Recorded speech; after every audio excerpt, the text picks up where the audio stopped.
under the same roof, we share the love. Embracing the differences like hand in glove. Spreading peace and joy, it's a beautiful sight. Together we shine in each other's light. United we stand in love's pure might. Watching the world share in love and light. Hearts beating as one in our peaceful flight. Colors of harmony painting the night. United we stand in love's pure might.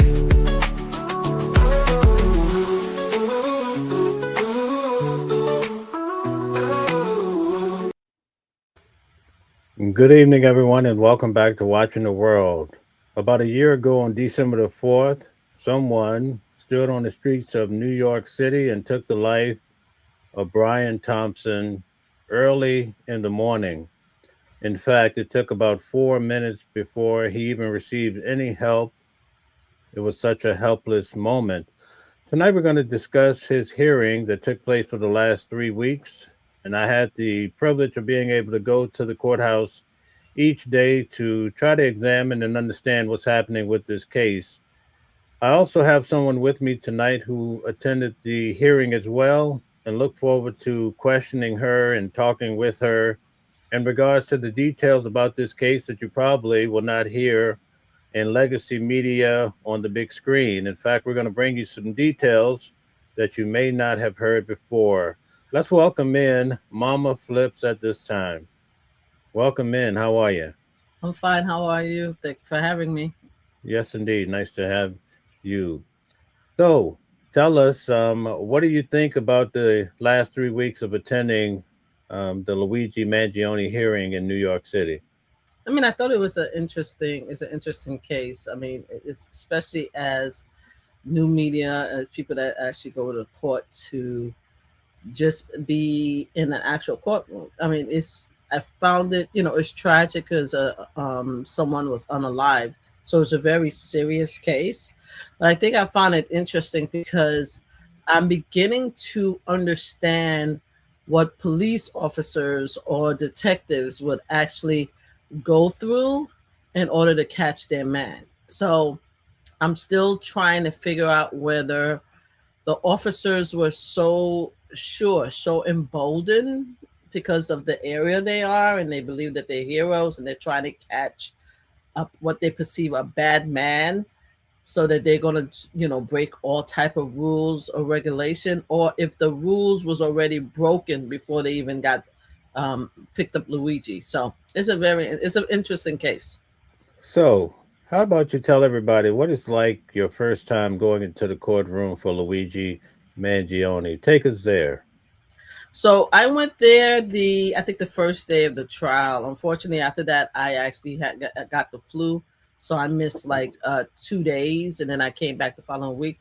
So the first day of the trial, it was to me, it was hectic. First of all, I mean, we were able to get in fairly easy. I got there very late, so we were able to get in because we have media pass. So I was able to get in. But it took them more than an hour to actually set up, because I got there really early because I thought the trial was going to start at 9. So I think I got there and I thought I was late. I got there around 8:30. But it took them about maybe a 10 to set up, because they couldn't set up the cameras. There was the laptop set up. It was actually the prosecutor, surprising enough, the people who didn't have their laptop set up. So the defense and the people that work in the court had to help them set up tables, set up laptop, and connect the HMI cord. It was crazy. And then the judge took forever to come out. So by the time Luigi came out, I was outside in the hallway. So I didn't even see Luigi actually come in. And I was so annoyed because I was there all that time. So I stepped out to go look to check my email, I think.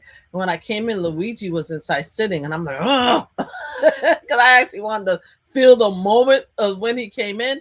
But when I looked, I mean, I didn't feel, I think I mentioned before, when I was in the courtroom with Diddy, I felt like this really immense, like bad energy. Like this is a really bad person in the room, and then my skin crawled. And when I was in the same room with Diddy, but with Luigi, it was just like a regular guy. Like I could have been in court with somebody trying to argue with a judge for a traffic ticket. That's how it felt. Like there was no energy. No one was nervous. No one. There was just nothing there. It was just sitting in a courtroom, just watching the prosecuting defense talk about the whether or not what evidence that they took from him on the day that they arrested him, what is going to be legally allowed for the trial. I felt no negative energy. It was the weirdest thing. I'm like, wow.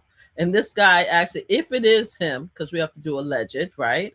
He actually was the one that allegedly in the video got up, walk up, and silently, just cruelly, put a pew pew on somebody. And there was, when I tell you, there was no negative energy in that room at all. Everybody was just chilling, cool, just relax. It was crazy. All right. So, being an observer, do you think that Luigi is so handsome and good looking as the girls say in the courtroom? Any thoughts on that? Well, he's like my son. He could be like my grandson. So I wouldn't look at him like he was gorgeous and stuff. I would feel horrible to even think about that. But he's not unattractive. I just think like he's a cute kid, like a cute teen to me. He doesn't even look like he's older. He just looked like, okay, this is just a normal looking guy. He is attractive, but it's not even so much that he's attractive. He's just like a calming spirit. Like when I tell you there's no aggression, no negative energy, even when he just sits there quietly. Sometimes he speaks to his lawyers and stuff like that, and they just relax about him. They were smiling at him. They would just have conversation. It's just, I'm telling you, it's just the weirdest thing. Now, I've been to court a lot of time. Unfortunately, I've been to court for my family members and to support others, especially when it comes to pew pew violence, my pew pew work. So I know how it feels to be in a courtroom with the energy, with the negativity, with the sadness, with the anger of family members. I know how to, I've been there. Again, when I was in the Diddy trial, there was a lot of like negative, bad energy in there. But with him, it's just like you just coming in and just sitting there for like a traffic ticket or something like that. It just, there's nothing there. There's no negativity. Even the officers, like I've seen officers, correction officers, give attitude, but everybody just even the judge. I'm like, where the hell are we? Like, it's just the most relaxing trial I've ever been to. Now, I don't know if it's going to be the same when you have like the a jury there, or you have more people. Maybe it's just more relaxing because it's a state case. I just don't know. But yes, he is an attractive guy, but it's just that his whole demeanor is just quiet. He seemed unassuming. You would not have thought that this guy would be so cold-heartedly, if it's him, did what he did. There's nothing threatening about him. That's the only thing I can say. There's nothing threatening about him. So, what do you think about the girls who find him quite attractive? What were your observation about them? Well, I do see a few of them that And guys. Yeah, I have seen some guys also. I do see that more of them came back, because at first because I counted them. It was about 25 young people that came in. Most of them is young that sit in the back. And then it went down to 10. In the last couple of weeks, it went back up to maybe about 15, 20. They're very quiet. Some of them wear their T-shirts in support of him and stuff like that. They're different denomination, diverse group of people and stuff like that. And they come in just to support him. I mean, it's almost the same thing with Diddy, right? I can only compare Diddy because Diddy is my latest court. So I will always compare them to Diddy. There was a lot of supporters. Like everyone in that courtroom, almost everyone, to be fair, was either reporters or there was Diddy supporters and stuff like that. And non-Diddy supporters like myself was far less, because I could see the energy was going in the room. So yeah, I mean, they're there to support him. They think that he needs support. And I think with them, there was one T-shirt that I actually took a picture of, but I can't remember the exact word. But the way I read it is that they said that the meaning I took from it is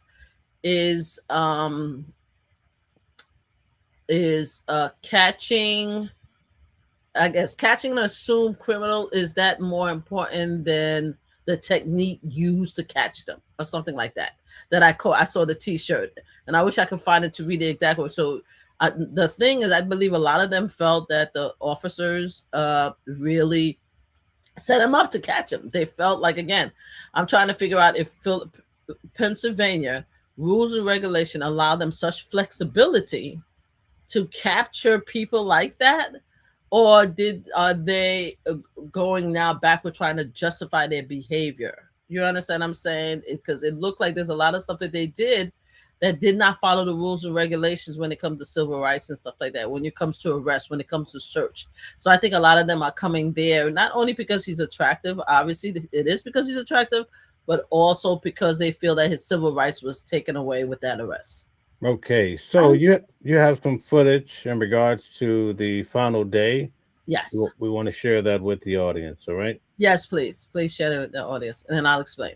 Okay. I know, I should. I mean, next is we have a huge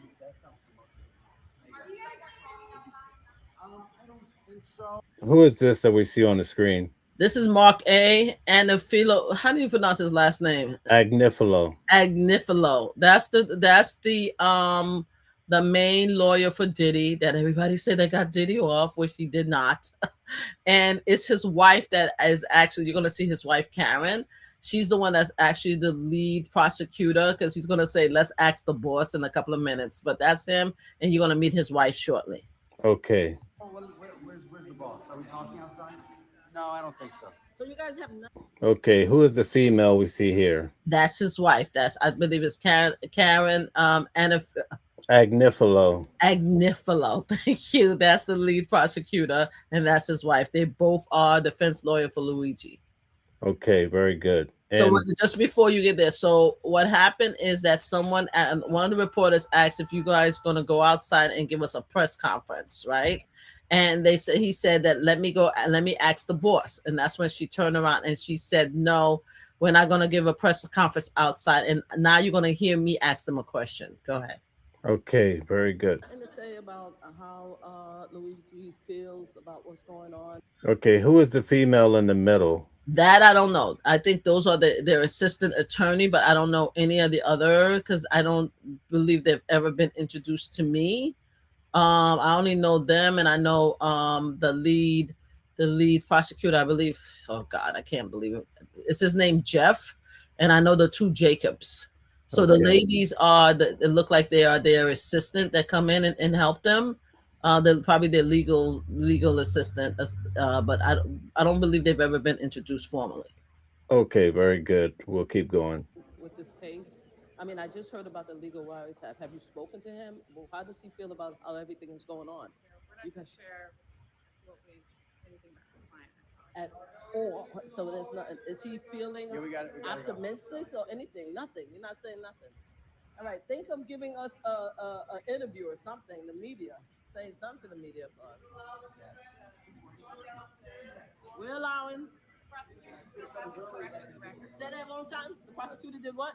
Still haven't corrected the record. They should correct the record, right? They still haven't. Okay, thank you for saying that. Thank you for telling us. Thank you. Have a great day. Okay, who is the gentleman here in the gray suit?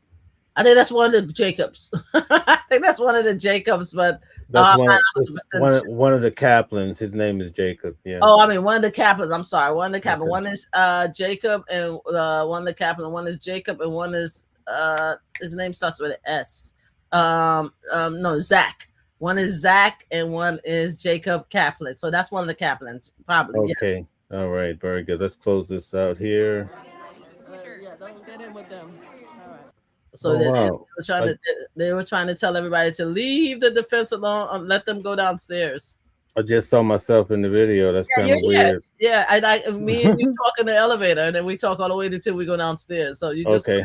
All right, very good. So all right, so now I'm gonna move on. I'm gonna take this down. Do you want to talk about what's going on right there? Yeah, you can continue that. I'm gonna drum up the actual press conference, so you continue talking and so forth. Afterwards. I have the press conference. Yes. Oh, great. So they did do the press conference. I left. I didn't So know why they you? actually do the press conference. So let's listen to the press conference. So while you explaining, I'm gonna go ahead and pull things up so you can keep talking. Go ahead. Okay, great. Well, I didn't know that they actually did the press conference because after that we went down. I took the next elevator because the court officers say, please allow the defense to leave. So I took the next elevator, and then when I went downstairs, I went through the back door to go to work. But just to talk about this, what's happening is that if you have been listening to Mel and you've listened to my live, there's been a lot of incorrect activity by the Pennsylvania police officer in order to capture Luigi. There was an illegal search, right? There was a legal questioning. There was no, they didn't read him his Miranda rights. There was a lot of shenanigans going on. They are now justifying it by saying that Pennsylvania have a different rule than anybody else. Apparently, Pennsylvania officers could just approach someone and tell them to remove their mask and tell them to give them an ID, ask them the name. I mean, they have the same thing in New York also. But if the officer assume that that's not you, they have a right to call you out and say that you are not the person that's in the ID. And according to Pennsylvania, if you give them a wrong ID, then that's considered a felony and they can detain you, right? Now, the thing about Pennsylvania with detaining, when you detain somebody in New York, once you mention, at least to my understanding, once you mention that you're detaining somebody, the person can't leave, you have to make a decision whether you're going to arrest them or not. And if you arrest them, that's when you're going to read them the Miranda rights. You cannot search them until you get a warrant. That's not what happened in Pennsylvania. Once they decided that that was Luigi and he lied, they said that he was detained. And then they search his bag without a warrant, and then they ask him a bunch of questions, right, without reading him a Miranda rights. So that's what we found out in court. Now, I just found out the last day, which I'm sure that Mel probably knew, but I found out the last day that apparently there was an illegal wiretap. Two things is going on. When he went into the police, after they questioned him at McDonald's, they frisked him 3 times. They searched his bag without a warrant. Apparently, when they took him to the police, besides, they didn't give him a lawyer. I guess he said he had a Fifth Amendment rights to not speak, but they questioned him. And not only they questioned him, they actually illegally wiretapped the conversation and questioned him. So according to my understanding, the judge did drop it, right? The judge said you cannot use the wiretap. However, according to his defense lawyer, they did not correct the record when it comes to wiretap. But there was something else. One of the NYPD detectives, I think it's Sergeant Diaz, right, actually went to San Diego to speak to his mother. And he spoke to his mother, and apparently, according to the conversation, his mom said that she wasn't. There was 2 conversations. First, she said that didn't look like my son, and then after that, she said that did look like my son. But I think what really got the lawyers upset is because they said that they caught the mom saying that, "Oh, if that's my son, I would not be surprised he would do something like that," right? And that's what the defense is upset about, because they were supposed to bring in Sergeant Diaz last week, right? So that defense have an opportunity to question him. Because if you submitting all the stuff in records, we as his lawyer have a proper opportunity to question you guys. They did not bring him. According to Mel, because I wasn't there at the hearing, Mark A. Agnifilio, I hope I'm pronouncing the name right, could not attend the hearing, so they didn't bring Sergeant Diaz to be questioned. So they said that he wasn't there because Mark couldn't attend the hearing. They needed Mark there. But the last day, the defense expected Sergeant Diaz to show up, and they say, no, we have no more witnesses. And they caught, and that's another thing, you gotta be very careful with these lawyers, especially when it comes to Mark. I'm telling you, Mark did so much shenanigans in the Diddy trial. I could list every shenanigans that he pulled in the Diddy trial. And Mark don't play. Mark is trying to play, not Mark. I mean, I can tell you what Mark did, but apparently the prosecutor is playing the same game that Mark. And there's the prosecutor that did not bring in Sergeant Diaz. right? So wait a minute. I was at the Diddy trial every day. What shenanigans did Mark do? Oh, come on. Let's not argue about it. You know, first of all, Mark and the defense for Diddy, they got a lot of things thrown out. If you were there and you were there during the lunchtime and during the conversation in the morning between the lawyers and the judge, they got a lot of things thrown out, but yet they would turn around the piece of evidence that they told the defense and that they told the prosecutor they couldn't use. They would bring it up in a different way and bring it up in a negative light for the victims. And it would drive me crazy when they would do something like that. A prime example, right? My best example that made me so mad was Kid Cudi car. Kid Cudi car, right? They worked very hard to say that they could not use certain evidence with the Kid Cudi car because of the fact the fire department could not prove that certain evidence, right, was actually he didn't follow through with certain interviews and he didn't follow through with certain evidence. Like he was supposed to do like there was a glove in the car. The fire marshal said that the glove belonged to Kid Cudi, but he didn't do additional evidence to find out how did the glove go in the back of the car. Also, he did not have a chance to interview what's her name? She said that she was kidnapped. Oh God. Capricorn Clark. Yeah, Capricorn Clark. So he didn't interview Capricorn Clark. He called Capricorn Clark several times, right? But she didn't answer the call. So we all agree that the fire marshal did not interview Capricorn Clark. We all agree that the glove belonged to Kid Cudi because he said that was his glove. And we all agree that there were that someone threw a cocktail and burned the car. Right? We all agree.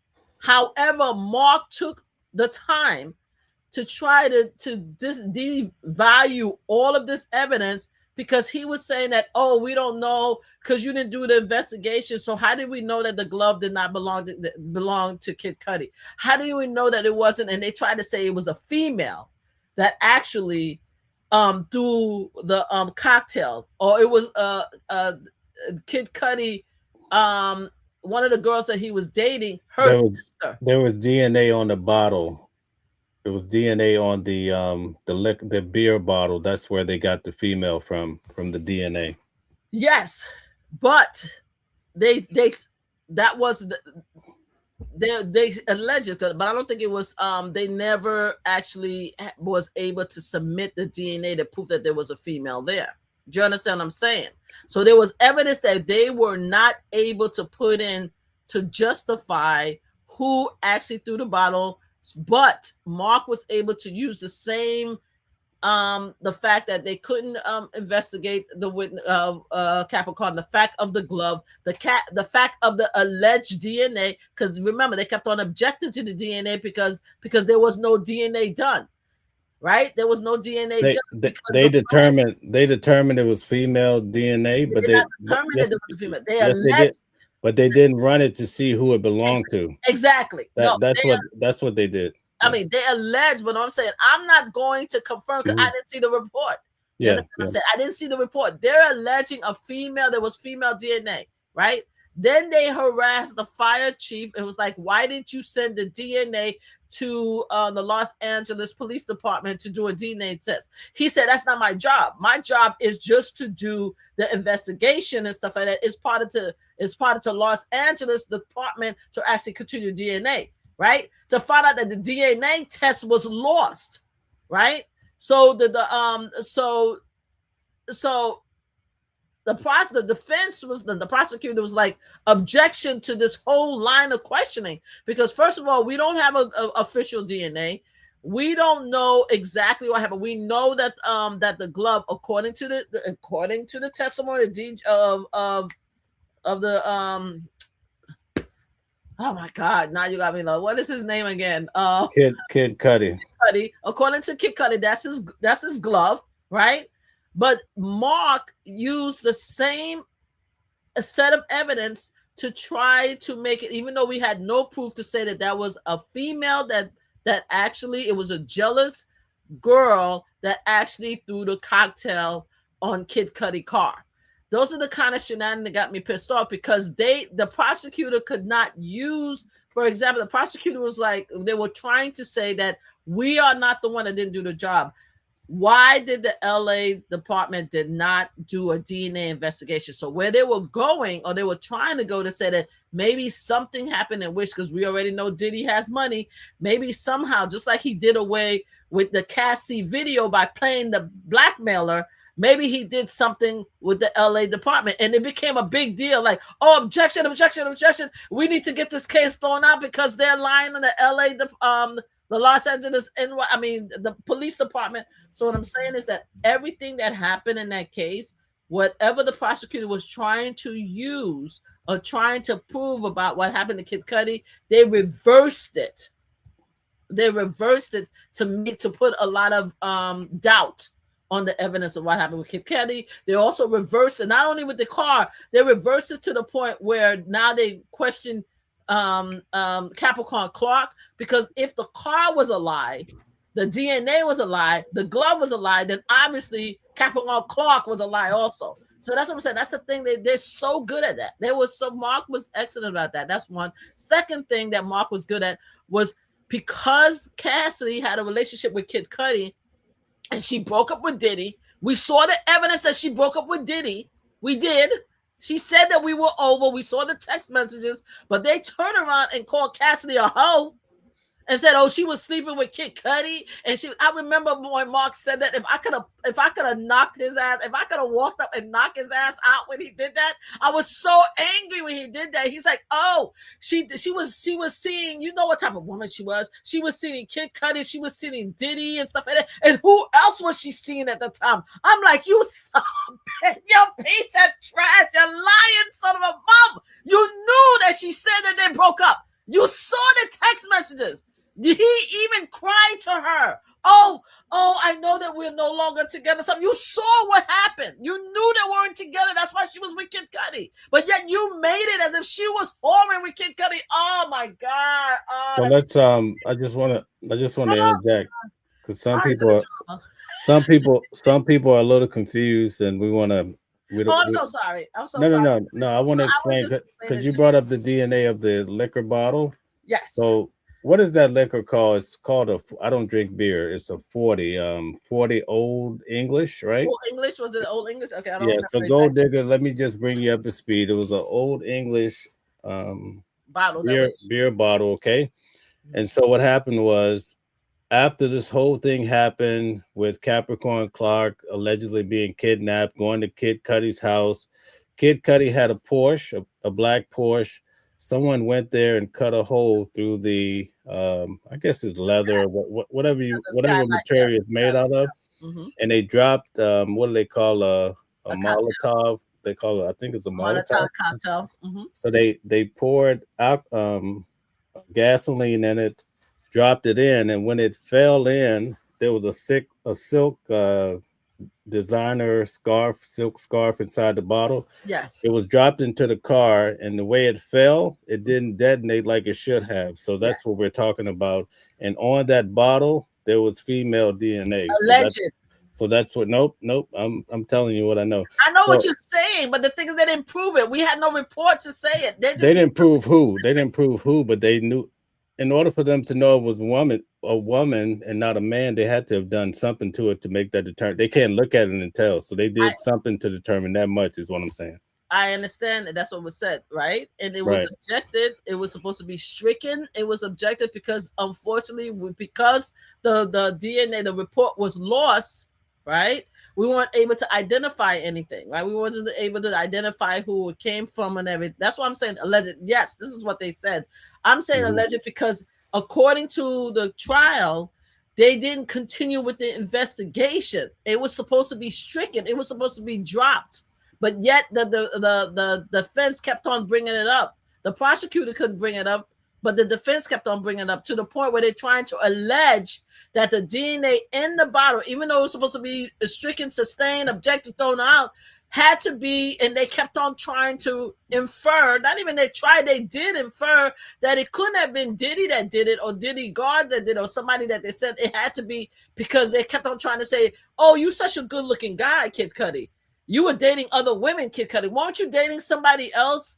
Didn't you live with your girlfriend's sister? Maybe something happened between y'all two. They kept on trying to just make this into something, and this is what Mark Agnifilio is good at, is making up these damn stories, right, to make his case the better case. That's why I call him the O.J. Simpson team. Now, with that said, though, the prosecutor got them on time, and I should be happy about that, but I'm not, because I kind of, want to find out what's going on with Luigi. But the prosecutor got him this time.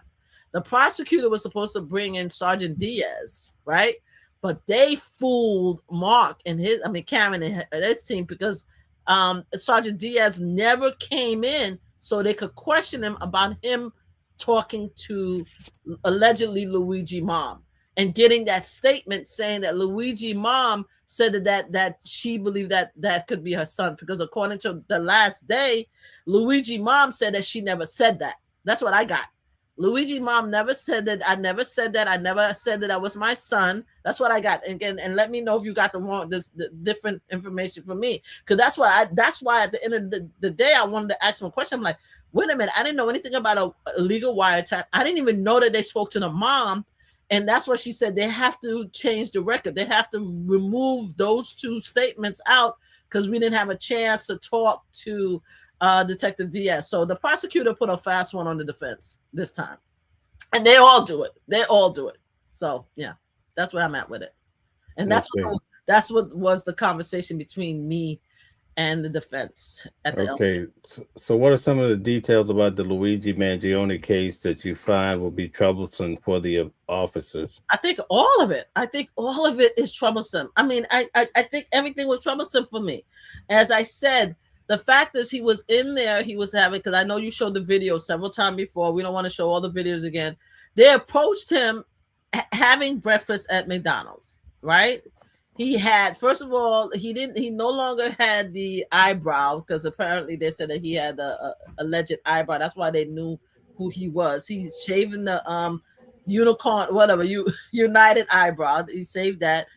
When they approached him, he had his hat down to his face, and he had a mask, right? So according to some of the statements, apparently the manager or some people that was at the McDonald's said that we see somebody that looked like the person that unalived the CEO. The officers approached him to ask him a question. Apparently in Pennsylvania, you have the right as an officer, a patroller, boy in blue, to approach anybody eating breakfast and telling them to remove their mask and their hat. So once they removed the mask and the hat, they was like, yeah, that's the guy. So they asked him his name. He gave them a different ID. Now, the moment that they gave him a different ID, it should have been game over. If they felt that was Luigi, they should have gone. They should have got a warrant, right? And asked him and then speak to him and read him his Miranda rights. That's not what they did. They went back and forth. More officers came in, and they kept on pressuring him and saying, oh, that's not you. That doesn't look anything like you. They did reach out. Don't get me wrong. They did reach out to New Jersey, to the NYPD in New Jersey, to see if they could verify the ID. But my thing is that once you verified and you believe that guy was not the guy in the ID, that's it. You should arrest him. Like, don't detain him. Just arrest and say, okay, we got to bring you in. This is a false ID. That's all they did. It took them about 20, 30 minutes to go through the process. They had more officers. They frisked him 3 times. They said, oh, we're just detaining you and stuff like that. Then they told him that, oh, we know that it's not you. If you don't tell us who we are, who you really are, then we're going to arrest you because it's a felony. So they got him to admit, right? And then they put him in handcuffs. They did all of that before giving him the Miranda rights. They kept on frisking him. And then after that, at the restaurant, prior to, I thought it was at the restaurant, but you said it was at the police precinct. But prior to them getting a warrant, they searched his bag, right? And they're trying to justify that by saying that him giving his wrong last name, they were detaining him so they didn't have to read his Miranda rights, right? And him giving this last wrong name, they felt that since it looked like him, because they all watch Fox News. This is my favorite part. Most of them was Fox News watcher, and they believe that no other report, no other media was covering the story except for Fox News. So since we saw his picture on Fox News, we knew that was him. So they felt that they have a right as police officers and as heroes to violate his civil rights. And the civil right violation is not reading him his Miranda rights after they detain him, and also searching his bag without his warrant, without a warrant. Now for us to find out when they went to the precinct, they had a wiretap on him. They had a wiretap on him, an illegal wiretap. And then you send an officer to speak to his mom. Like, what are we doing? They broke so many rules in order to get this guy, right? To the point that now the judge has to look at everything. Now, to me, and I mentioned to Mel, and I said it on my live, I think the judge is partial to the prosecutor. No disrespect to the judge. I hope I don't get kicked out, but I'm feeling that the judge is a little bit partial to the prosecutor, because every time the defense had an objection, the judge was just really snappy. Like, it's not a big deal. Like, we're not in trial right now. I'm just listening to the evidence, where they're like, come on, judge. I mean, they're doing a lot. I mean, everything that they're saying is prejudicial to actually corrupting the jury pool right now for our client, because they're putting so many different things out that our client is not going to have a reliable, unpartial, right, non-biased judicial pool. And the judge, to me, wasn't hearing it. It's like everything the prosecutor put out there allowed, to the point at the last day. You mean to tell me that judge was, because no disrespect, I don't know the judge, but I'm saying the judge knew that Sergeant Diaz should have been presented for the defense to question. Why would the judge allow them to close the case without the prosecutor bringing Sergeant Diaz there so they could question about what he said to the mom? It's just, I just think the judge is kind of leaning towards the prosecutor, and I think the judge is going to try to do everything he can to allow every piece of evidence that's there. But I think the judge should let go of anything that Luigi said at the McDonald's. I think the judge should let go of the bag. The bag should not be admissible. Everything in the bag that should not be admissible should be thrown out. That's it. I mean, they're going to have to start all over again, or they have to figure out other evidence. I think what they did was wrong.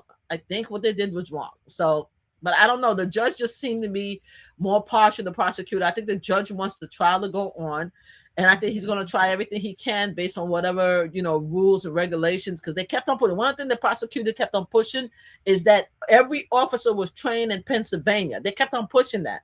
And they kept on saying that, oh, you weren't trained in New York, right? And you didn't have any conversation with the NYPD, because they know the way that you do, even though NYPD is, they do whatever the hell they want to. But NYPD, apparently the rules and regulation when it comes to warrants and the Miranda rights is probably a lot stricter than Pennsylvania. So they're trying to say that the officers didn't do anything right. They were just following the rules and regulation in Pennsylvania. This is why I say, I don't know if the officers are trying to backtrack on all the bad things they did, or the Pennsylvania rules and regulations is so lax that it could be corruptible.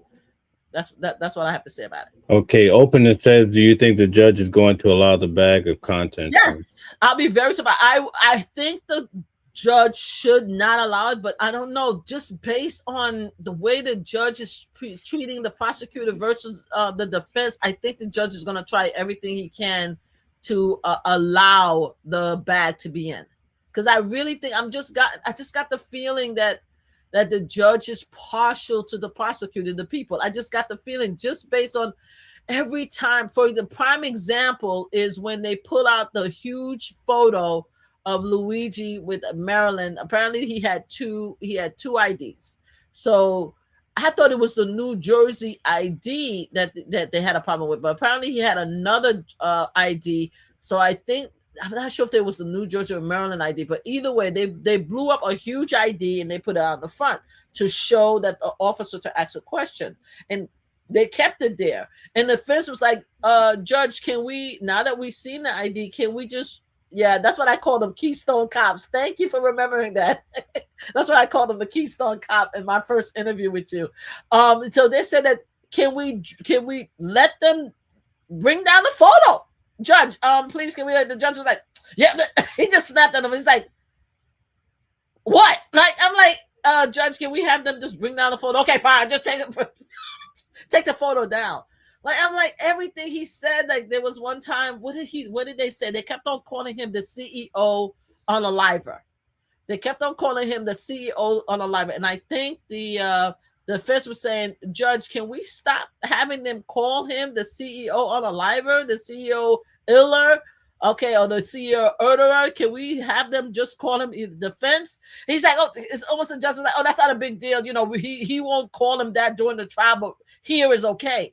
And I'm like, wait a minute, how is it here is okay? Like, we got the whole media here. And that's what they were saying. We have the whole media. They said that everything that's being reported here is going to affect our jury pool, Judge. So can we kind of, like, we are here to throw away some of these evidence, and then you just allowing everything to come out. Like, can we, like, like, this is not legal. And I'm just getting the judges, like, he just doesn't seem to care to me. That's it. Okay. I don't want to disrespect the judge. Judge, please don't kick me out of court. I'm not disrespecting you. You're doing what you have to do. I'm just feeling that he's more partial than prosecutor. That's just me. Opening says it seems that all the legal experts say he'll keep the bag, but throughout the statement, he might. I mean, they said that they're trying to throw out the wire tap because they thought that was illegal. But I think that they're going to try to keep the McDonald's statement. The McDonald's statement, they should throw out the bag, period. They should throw out the bag because they actually searched the bag prior to getting the precinct, prior to the warrant. They should throw out the bag. But I think he's going to try it. But I think they're going to try to also keep the statement at McDonald's, because why did you approach him? If the judge throw out them questioning him at McDonald's, then the case should be over, because there's no reason why you're going to approach a young man. He didn't do anything. You told him to remove his hat and his mask, right? What was your justification to approach the guy in the first place to tell him to remove his mask and hat? And when he gave you his ID, what was your justification to say that wasn't his ID? Like, you know, said, and what gave you the right to continue to question him and not read him his Miranda rights? You should have read him in the Miranda right. Once you look at the ID and said, oh, that's not you, you are committing felony, we're Mirandaizing you right now and we're putting you in jail so we can get a warrant to ask you questions. They didn't do none of that. If they throw, in my opinion, the questioning out of McDonald's, that them approaching them, then it should be case over. It should be case over, because what do you have? What do you have? What do you have? Right? So I think they're going to try to keep the McDonald conversation. They're going to try everything they can to keep the McDonald conversation. But again, I'm not a lawyer. I just play one here. Okay, so opening says it's the bags that matter. The bag may matter. Yeah, the bag does matter. But the thing is, the bag matters because the bag is allegedly has the book, right? The bag allegedly have the magazine, and they also have a web. They have a bunch of stuff in the bag. That's what had the evidence, right? Okay. What gave them the authority to look at the bag? Right? That's the point. They're saying the reason they were allowed to detain him, arrest him, is because he gave them a fake ID, guys. That's the point, not the bag itself. The reason why they approached them is because someone called and said that they saw the CEO unaliver there in McDonald's. If you saw the body cam, his face was completely covered with a mask. They approached him and asked him to remove the mask and hat. What gave you guys the authorization to do that? Nobody did, except for there's a rule in Pennsylvania that they could question anybody.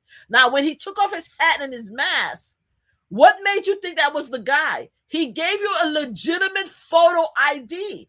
It doesn't matter whether he has multiple ID or not. They weren't allowed to check him. They didn't arrest him. They weren't allowed to check him. He gave him the ID, okay? Gave you the ID and stuff like that. Oh, this looked like the guy. All right, sir, thank you. And thank you for asking my question. We out of here.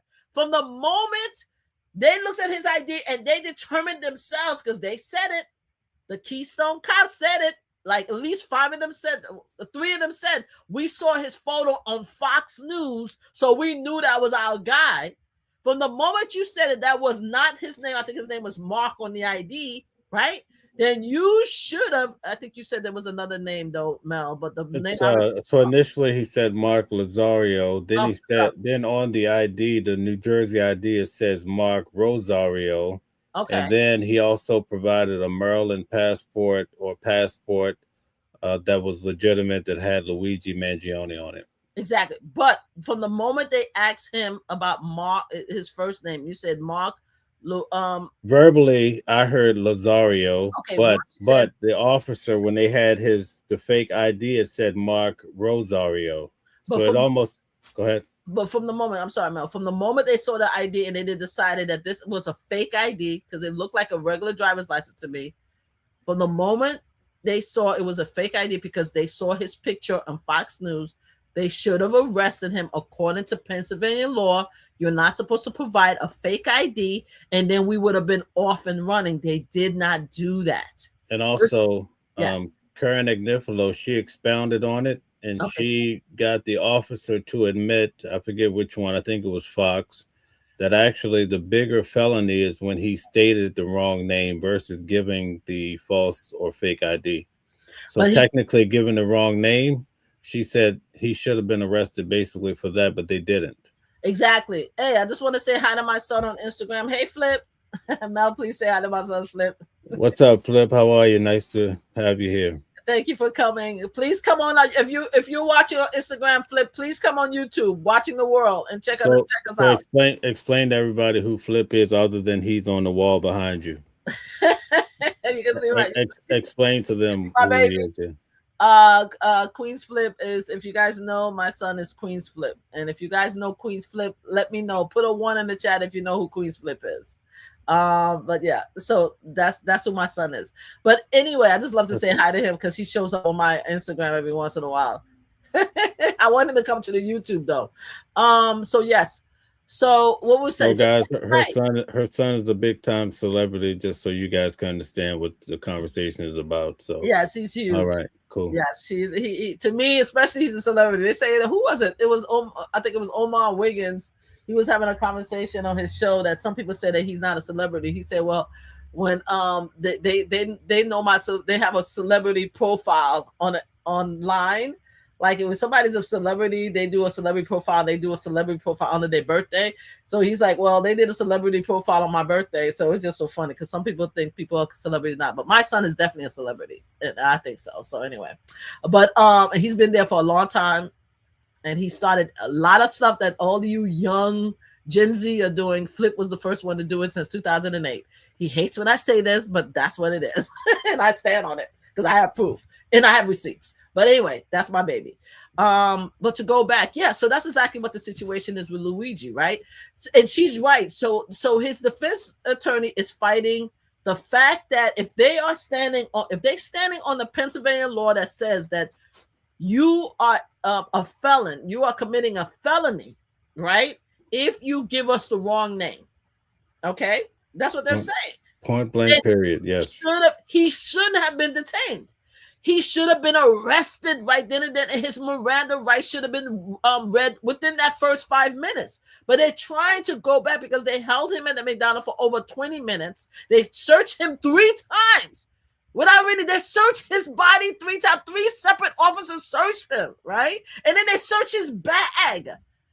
And they trying to say, oh, the reason why we were able to do that is because he was detained. No, sir. Detention means that I'm going to detain you, ask you a question, and I got to tell you whether I'm going to arrest you or not. And after I tell you I'm going to arrest you or not, right, that should be like a 5 minutes conversation, right? They knew. And another thing that they're doing that's making me crazy, it's a big thing when it comes to the evidence. So the stuff in the bag, apparently in Pennsylvania, you're supposed to fill out a form, right? And it's supposed to be very detailed where you're supposed to separate his personal item from what is considered evidence, right? They didn't do that. Like, for example, his ID, his wallet, and everything like that. He had an eating bar. He had a protein bar. They were supposed to submit it separately.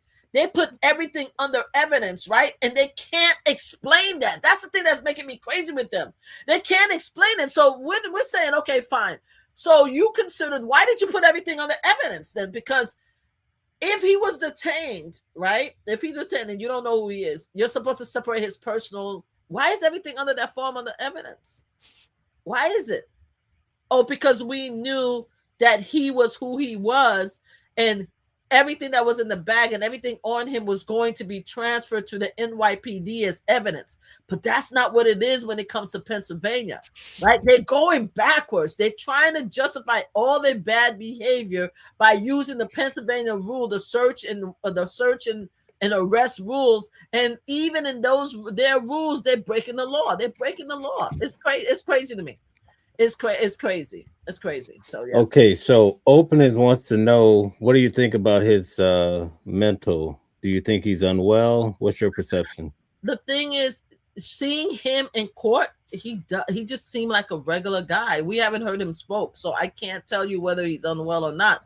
Obviously, if he is the person that's approached coldly, if it is him and then he did what he did, because we all saw the video, then that's somebody that suffers from a serious psychosis.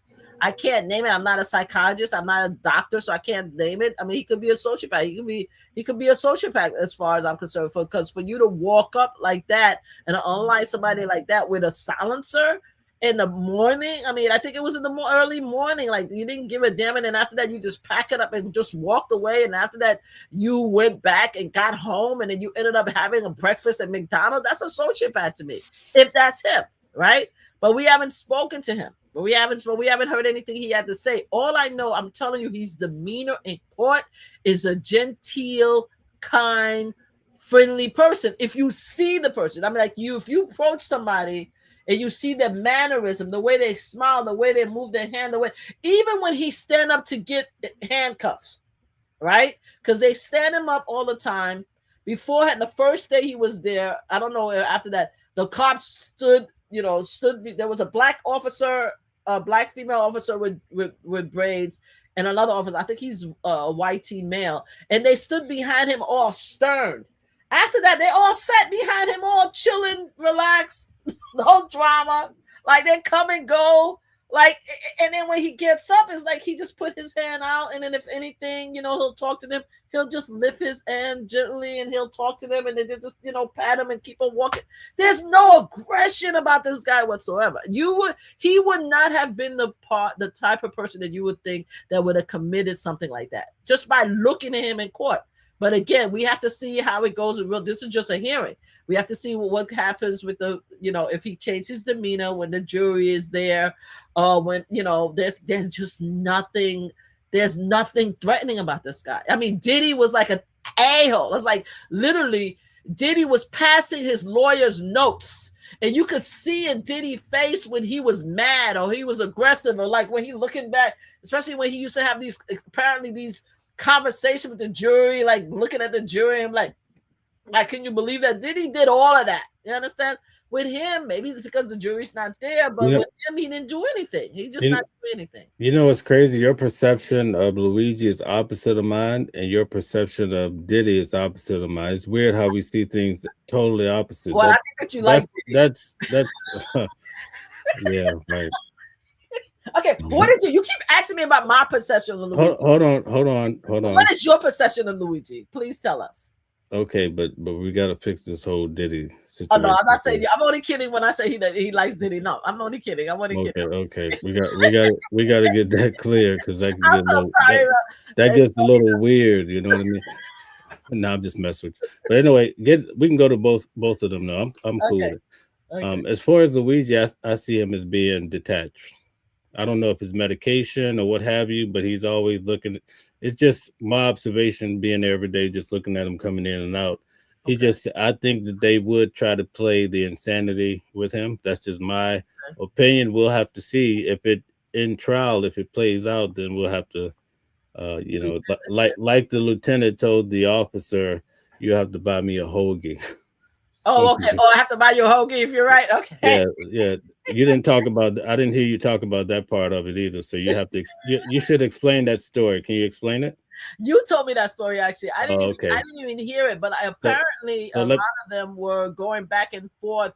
No, that's not true. I did hear the story. I did hear something. I think it was is it Sergeant H, the lieutenant that was in charge, and Hanley. Yeah, Hanley, yeah. where they said they called and they said that He's lieutenant. Let's just okay, Lieutenant the Hanley. lieutenant. Yeah. So Mhm. go ahead and tell us the story because I think you did tell it to me. Go ahead and tell So us. when the call first came in that Luigi was in McDonald's, right?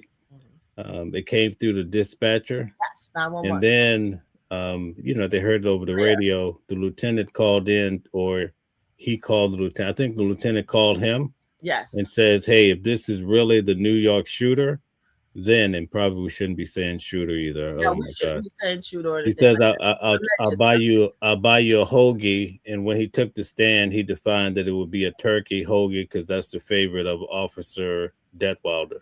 Oh, okay. Wilder, Right. yeah. Because So Deb that's it. Wilder was the one that was there the first time with He's the main one, yeah. but the body cam that we get when they get to McDonald's is actually Is it Fox? Fries. Fries. Okay. Fries in training with Detweiler. And Yes. so that's why when they get out of the car, you see Detweiler walking in front of Fry. He's with the bald head, and they're Yeah. going into McDonald's. The reason why you don't hear them walking or any sound is because it takes 1 minute for the sound to catch up with the video when they turn on the body camera. Allegedly. Listen, a lot of these damn officers was muting, had their camera muted, right? So there was a comment. There was one of them that was like, "Why did you mute the camera?" Oh, it's because we were talking about what did they say? Oh, our conversation was colleague to colleague, so we do not videotape body video. I mean, we do not record our conversation colleague to colleague. That's about some BS. A lot of them didn't have their cameras on, right? First of all, they were bringing trainees into it. If this was the CEO, if you guys want us to think, and this is where me and Mel, we talk about this all the time. If you want us to think that this person was so dangerous that we had to frisk him 3 or 4 times, we had to move the bag out of the way, then why did you allow people in McDonald's? Why did you allow Patriot to go back and forth to the bathroom that was right near the door? Why were you guys so relaxed and chilling, right? Why did you bring trainees to McDonald's? Most of these guys were trainees. And why did we need a canine officer there? It's like the craziest thing. I still didn't see Blue. I still didn't see the dog that called Blue. It's the most insane thing, and most of them did not have their camera on. It's just ridiculous. And they did work. There was one time when they went outside where they did have the camera on. They were looking at the picture. They were Googling Luigi photo. It's like, oh, that looked like him. Yeah, that looked like him. That's him. It was the most. Yeah. So let's give them. I want to mention this other point that they probably wouldn't have heard in legacy media is that Fox, whenever Luigi rode inside the back, basically the entire back is for the dog, and there's only just a little compartment, probably gated, for the defendant to sit in. So you have this big dog moving around freely, and you're sitting probably up against the door with this much space, right? So it's pretty intimidating. That's just a point that came out in court as well. Wait a minute. What did they do? I mean, did you see the dog? Did you see No, that? no, no. We didn't see the dog, but under cross-examination, they wanted to make that point that basically whenever you're arrested or you're being transported with the dog has all the space in the back of the SUV. Okay. But the defendant only has a little compartment. So, okay. it's probably gated and the dog is probably slobbering on you or some weirdness, who knows. But they made that point, and I'm pretty sure in trial they're going to make that point as well. I just want to Brutally Honest has been very supportive of the channel today, so I want to put her comment out there. She said the bag is key. If that gets thrown out, things are going to change significantly. Well, they're saying no. Who was it? It was was it you? I don't think it was during your conversation, but it was another conversation that I heard about the Luigi case. Apparently, they're saying that's not true. Apparently, they're saying that there are other evidence that they could use in order to continue the case. It may not, because I can't say that they're wrong, because we have had cases where officers did not have the weapon, and officers did not even have the body where people was found guilty. You understand what I'm saying? So if the case get dropped, someone was, I don't know if it was your show, Mel, or it was somebody else's show that said that that does not necessarily mean that the case is dropped if the bag get dropped. Yeah, Because that's the attorney Calvin Johnson. That's his opinion. Yeah. Okay, yes. So Calvin Johnson said the same thing. I thought the same thing too. Once they throw the bag, that's it. But to me, I think once they throw the McDonald conversation and they find that illegal, you even approaching him and taking and looking at his ID, I think that should be game over right then and there, because everything should be dropped from there, because you shouldn't have had a conversation with him without a warrant. I mean, without a Miranda rights. I think if he had not have given his ID, I think he would have stood a chance. That's just my opinion. That's everything seemed to hinge on the fake ID because they were able to run it. You know, they were able to run it. But even if they ran it, that's what I'm saying. Even the fact, if he, give me one second, even if they ran the fake ID, right? They said that they ran the fake ID. Even if they ran the fake ID, the fact of the matter is that when it comes to Luigi, right? They should not have, whether it's a fake ID or not, they should not have continued the conversation. That's my thing. That's my whole conversation. The conversation should not have continued once they realized that it wasn't, they felt that it wasn't him. That's what it should not, the conversation should not have happened. They continue to have a conversation. They searched them 3 times, and that's it. They can't say, which what they're trying to say, that, oh, because we detained him, we had a right to go as far as we did. And because once we decided we were going to arrest him, that's when we read his Miranda rights. That's not how it's supposed to go. Officers should not be able to just do stuff like that. It just doesn't make sense to me. I may be alone in this, in my theory, when it comes to civil rights. You can't approach me if I'm having lunch and I'm giving a breakfast and I'm giving you an ID, and all of a sudden you say, oh, I saw you. Because my first thing is, like, the thing about Luigi should have actually pushed it and said that, are you arresting me? That's what he should have done. He was actually too quiet, to be honest with you. He should have said, are you arresting me? So that we could have a conversation. I don't know if it's a good thing or bad thing, but I know me, if I'm having my lunch and police officers is coming to ask me questions, I'm gonna be like, why are you asking me a question? Like, I'm having my breakfast. Like, what are we doing? And you ask me for my ID, and I give you my ID. First of all, I probably won't give you my ID right away, because why are you asking me for my ID? I'm minding my business, having breakfast. Why are you asking me for my ID? But let's just say in New York, we know that we are authorized after 2016. There is laws in New York and everything like that. That says, because now we're living in an immigration state, that we have to show our IDs, right? So that's something that became a federal law. So I know that I have to walk around New York with my ID. So let's say I'm in a mood and I'll give you my ID, because most of the time I don't want to give you my ID, because I'm gonna give you a hard time. Period. I'm just like, I'm on my way. Why are you stressing me out? Why are you harassing me? I'm doing my own thing. But let's just say I give you my ID. Once I give you my ID and you see my face and my ID, don't ask me no questions. What are you asking me a question for? Like, I gotta go. I got to go, right? That's my whole attitude. My whole attitude is stink. Why are you questioning me for? Why are you stopping me? Like, what you doing? And from the moment that I tell you I have nothing to say to you, and I show you my ID, if I'm so inclined, unless you're going to arrest me, you better read me my Miranda rights. There's no other conversation. Don't ask me nothing else. Right. So listen. Opening thinks that he's going to get life, right? Potentially, or more, probably even. Brian Cantrell thinks 10 years. He thinks 10 years. What do you think? First of all, I don't even know. I want to see if the case continues, to be honest with you. If the defense is good, they should have the McDonald conversation thrown out, the back thrown out. If they have the McDonald conversation and the back thrown out, it should be in story, and that's it. And then if this is a state case, right, then the federal government will come in and try to do their case, because I think there's going to be try to do 2 cases, I believe, because there's a conversation of the federal government coming in too.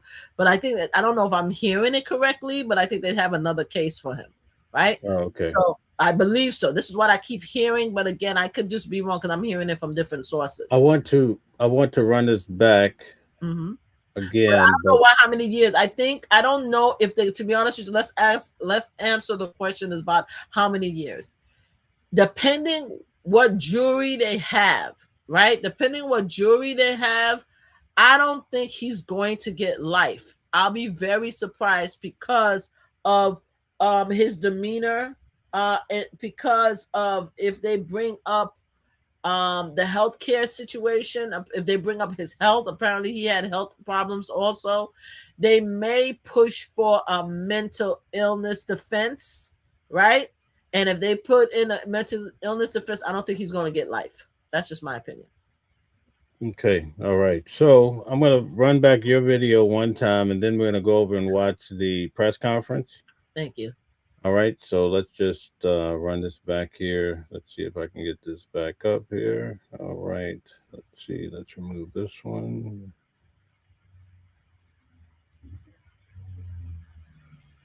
Not here.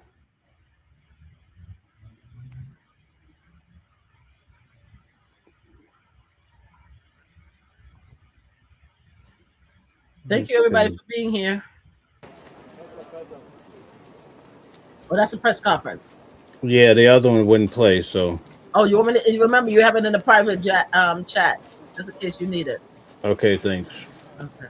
Good morning, everyone. Yeah, but she's First talking outside. We want to thank everyone for coming and for sitting through a 3-week mini trial that should have been a half a day. MAP hearings and Huntley hearings to suppress statements and evidence usually take a half a day, maybe a day. We were told this was going to be several days, but this went on for 3 weeks unnecessarily, and lots of witnesses were called. And in fact, today we were fully expecting the case detective, Detective Diaz, to testify. And it was only after Lieutenant Leonardi testified about the illegal wiretap of Mr. Mangione in Altoona, Pennsylvania, that they withdrew statement notice, and now suddenly we're not going to have the lead case detective in this case. It's significant. There was a lot of open questions that we wanted to question him about, especially the very prejudicial statement made by the chief of detectives at the time there was a press conference a year ago where they were talking about all the probable cause and the reasons they had to believe that Mr. Mangione committed this crime. And one of those things was that they relied on a statement made by his mother that she said she could see him doing something like this. That's an absolutely false statement. That was never said. And in fact, we asked for discovery regarding that. The prosecution told us they gave us all the discovery. We've even subpoenaed materials from San Francisco Police Department. There is no such statement. It was never made. In fact, it was the opposite. What Mrs. Mangione said was that she could never see her son being a risk to himself or others.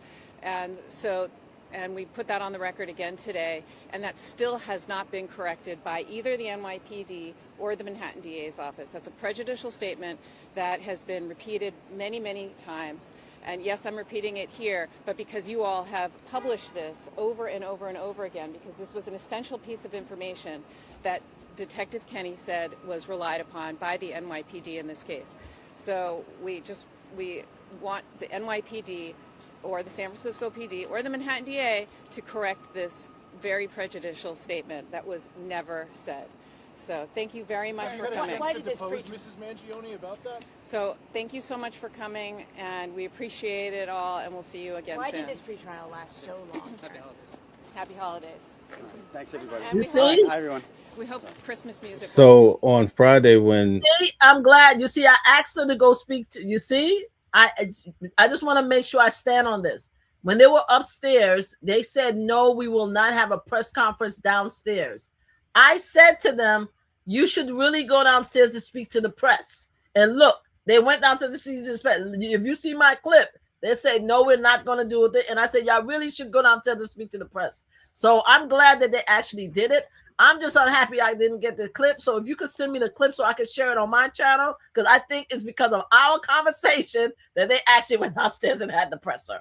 And continue, Mel.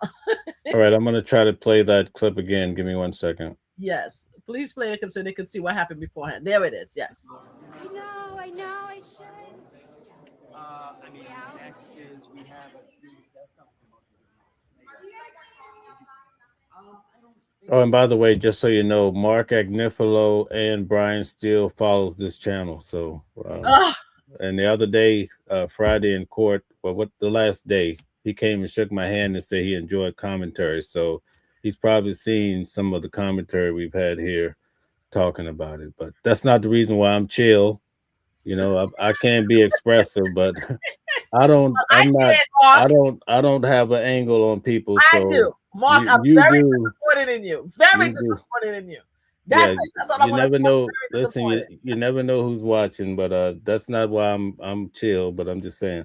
All right, so I'm gonna play this. All right, cool. Very disappointed. Where's the boss? Are we talking outside? No, I don't think so. So You you see? got nothing to say about how Luigi feels about what's going on with this case? I mean, I just heard about the legal wiretap. Have you spoken to him? Well, how does he feel about how everything is going on? We're not going to share what we anything about our client. I At all. So there's nothing. Is he feeling I think she's very amazing. I think she's much better than any attorney Diddy has. Yeah, we got it. Okay. optimistic or anything? Nothing. You're not saying nothing. All right. Think of giving us a interview or something. The media. Say, Thank you. You see? we're allowing. prosecutor still hasn't corrected the record. Say that one time. The prosecutor did what? They still haven't corrected the record. They should correct the record, right? They still haven't. Okay, thank you for saying that. Thank you for telling us. Thank you. Okay. Have a great day. I stand on it. I think all the media should thank me for talking her into giving them a interview downstairs, even though I miss it. Mel, please send me that clip because I want to add my clip to the clip that the presser to push this narrative because they said no upstairs. And because So I asked them to speak to the media, they went downstairs and did the media. I went downstairs and I recorded it live, so that's how I have it. So Yes, so please send it to me so I can put the two clips together. I want to put a bigger clip together so that everybody could see that they said no. But once I asked them, they went downstairs, and I'm pissed that I had to go to work because I should have been able to capture that myself. And I want that clip. Thank you so much. okay, very good. All right. So, any other thoughts in regards to the time that he may receive? No, I mean that's it. I mean, depending on what jury they have. Again, I think I think the defense has a very good case. But I just think that the judge is really, and I get what the judge is doing. The judge and everyone who watched Fox News believe that Luigi is the guy. And the police officers believe that's why they all ran there. 13 police officers went there because they want to be a hero. They caught this guy who unalived somebody that looked like them, that could be their brother or their brother-in-law or their cousin. These police officers, to me, not only doing their job, I just have a sense because Fox News made it such a thing that they really believe that they did what they had to do to capture this uber evil person. Do you understand what I'm saying? So, Right. but a lot of the things that they did was illegal, in my opinion, and it should not stand. Like the fact of the matter is, just because you feel that you're capturing a bad person doesn't mean that you have to break all these rules and regulations, or none of us will have our rights. Like none of us will have our rights if they are allowed to do it. Now, I did mention to you that we wanted to talk about Rob Rayner. I think the reason why, because somebody said it, I didn't say it, but I heard someone said in the media, the reason why that they're holding on so tight to what happened with Nick unaliving his mom, his dad, which is Rob Rayner and Michelle Rayner, is because they're watching this particular case. And they feel that a lot more police officers are going to hold on to be less forthcoming with the media and more tight with their investigation as a result of what Pennsylvania did. Okay. All right. Uncommon says, didn't the ID have Garcia on it? I believe it had Mark Rosario, not Garcia, according to what I remember from being in court. All right. Very good. So let's move on. Let's see. Gold Digger says illegal wiretap, sending police to his mother's house. Where was his lawyer in all of this? Did he have one at this point? No, all of this happened in most of media. This is what you have to understand. Everything that they, according to my understanding, everything that was done prior to him, even I think the conversation with his mom happened prior to his arrest. I could be wrong, but that's why everything is being thrown out. Everything was done prior to his Miranda rights, like, you know, prior to the warrant. And this is why they're in a lot of trouble. Okay. All right. Very good. All right. I'm looking to see if we have any more questions here. Guys, hit the like button, share, and subscribe. Thank you. Also, Stella says we need to use the word weapon instead of, I don't know if I used it or you did, but we have to use those kind words.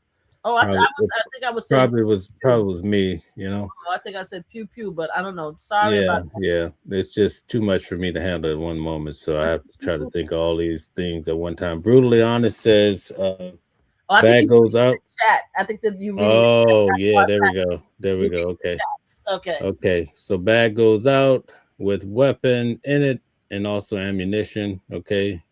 Means the ballistic evidence done of the fired Pew pew. uh, casings are now also no longer part of the evidence because you no longer can bring up and compare with the weapon. Okay. This is a job now.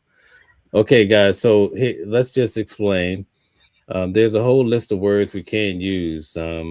Obviously, anything associated with violence. Can we even say violence? I mean, this is I ridiculous. mean, Like yeah, I think you we can. can't even have a normal conversation. We can't say the B word. We can say explosive. You can't say the G word, but you can say weapon, so forth. So you guys get it. So in the comments, if you could, I'm not being too picky because I could care less. But it's YouTube rules. I'm just telling you like it is. And So TikTok, Instagram. when I'm reading this stuff, it's hard for me to do 3 shows a day and then try to figure out what I'm reading. It's like by the end of the night, like now. So anyway, work with me and put the proper words. I don't expect everybody to know it, but let's try to use kind words or descriptive words that are not so violent. Okay, so you want to address her comment here? And thank you, by the way, for this brutally honest. We're all trying to learn this thing together. Yes, I mean, I agree. I think I don't think it's game over if they no longer have that, according to some actual legal analysis, but also based on I guess I watch too many movies and mystery stories and watch a lot of real life court cases. They have found people guilty without having the actual weapon, or even they have found people guilty without actually finding the actual victim. If they have other evidence, the criminal evidence, like the video and the photo and everything, and they have his itinerary, and they could prove that he went back and forth in the car, they could actually build a case. But what I'm saying is that it may be hard for them to move forward if they get the McDonald original questioning thrown out. Because why did you approach him? How do you know that's the guy? Why did you tell him to move his hat and his mask? If they throw all of that out, I think that's gonna go a long way, because I mean, you gotta let him go. Like, you didn't have a right to pull him over. You didn't have a right to question him. You didn't read his Miranda right. You didn't have a right to check his pocket. Then you didn't have a right to detain him. Then you didn't have a right to go through his bag. You understand what I'm saying? I think the ID, getting the ID portion of it dropped, will probably go a long way with getting this case. All right. So can we take a moment now? Let's just do a reset. Can you explain to everybody what this case is about? We have so many new people here that may not fully understand what's going on. So the case is about Luigi I cannot pronounce Mangione. Manigione. I am very bad, people. I could tell you right now. That's why I defer back to Mel. Mel remembers names a lot better than I do, and he has all the pronunciation. But it's about Luigi Mangione, which is the young male that unalived the CEO of, I think, United Healthcare in New York Brian City. Thompson. His name is Brian Thompson, and may he rest in peace, and may his family get justice.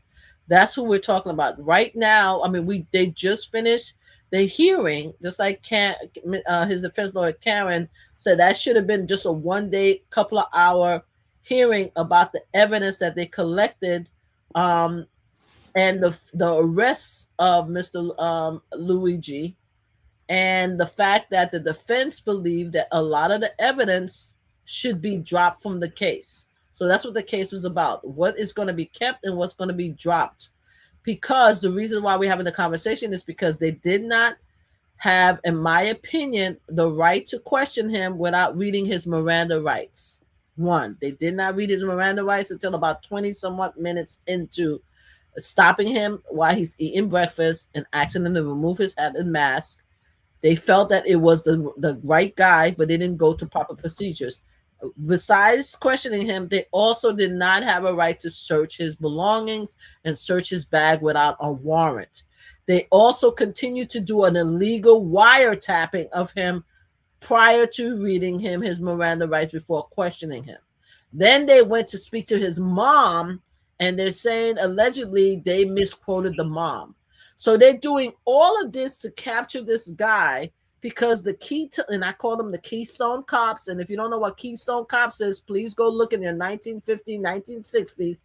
They believe they're heroes. And they saw this guy that they believe that unalived somebody that looked like them, looked like a family member, looked like one of their boys, and they wanted to bring this guy to justice, but they broke all kind of rules in order to do it. So now they're trying to go backwards to figure it out.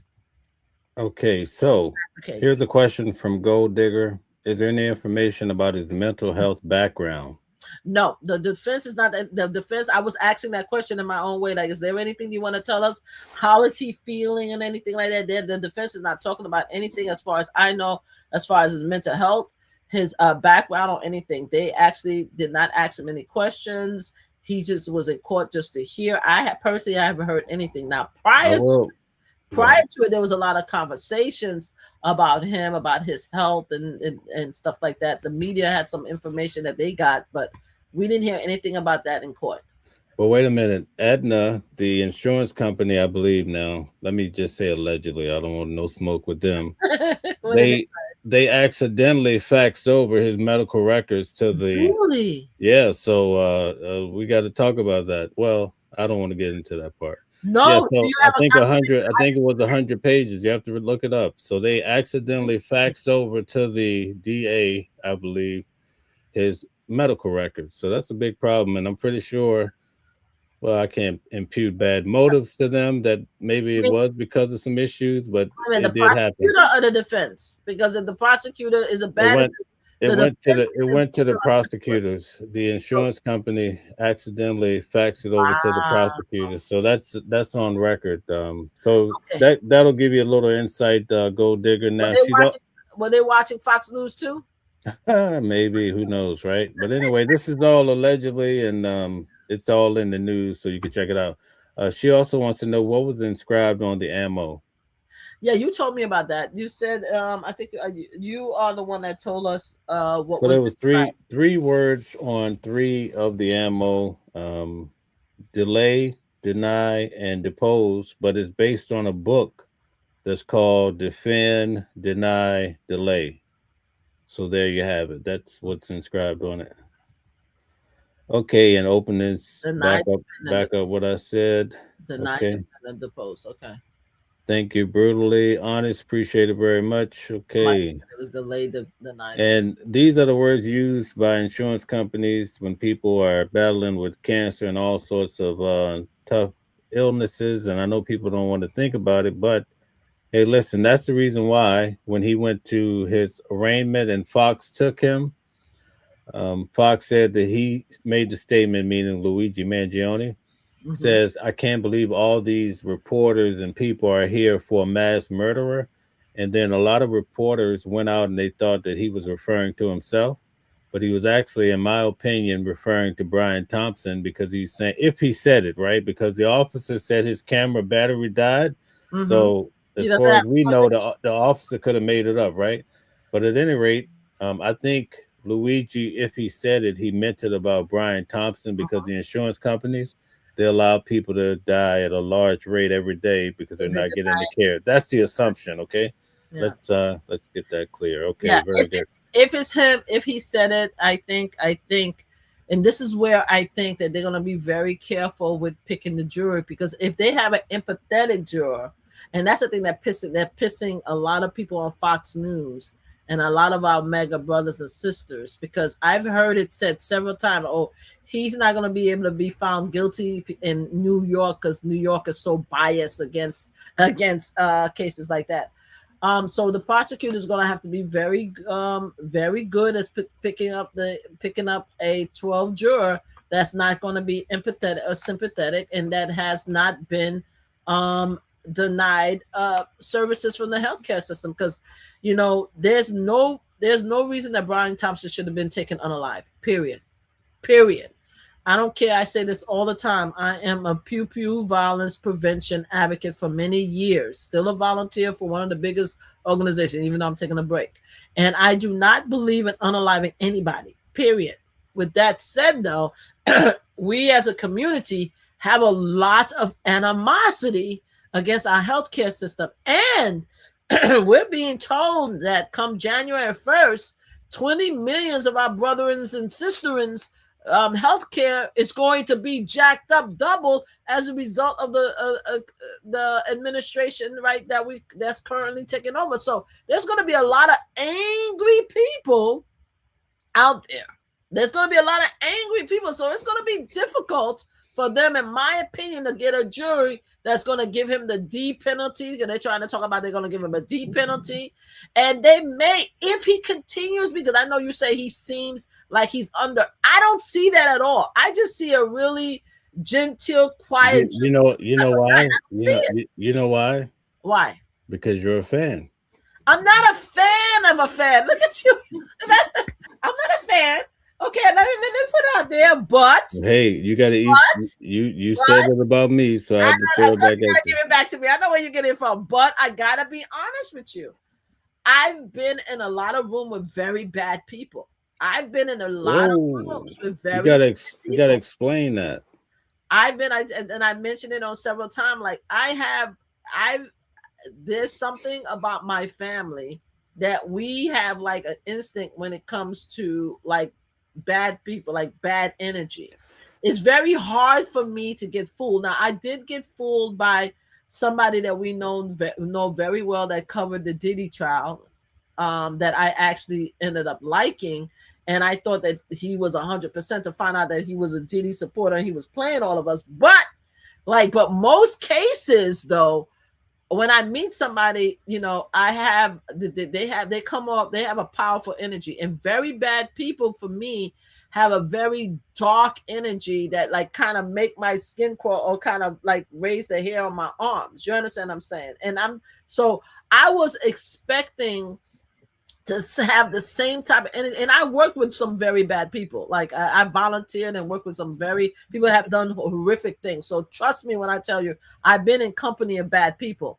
So it's surprising to me when I went into the room, and I went in there several times, that I did not feel any negative or bad energy coming from this guy. It's just, when he gets up, when he moves, there's nothing about him that exude anything threatening that would make you think that he's the one that unalived Brian Thompson. So you said that when you saw Diddy, your skin crawled, but when you saw Luigi, you felt calm. Just calmness. I'm like, that's him? Like, really? I mean, that's the guy. What was it about Diddy that made your skin crawl?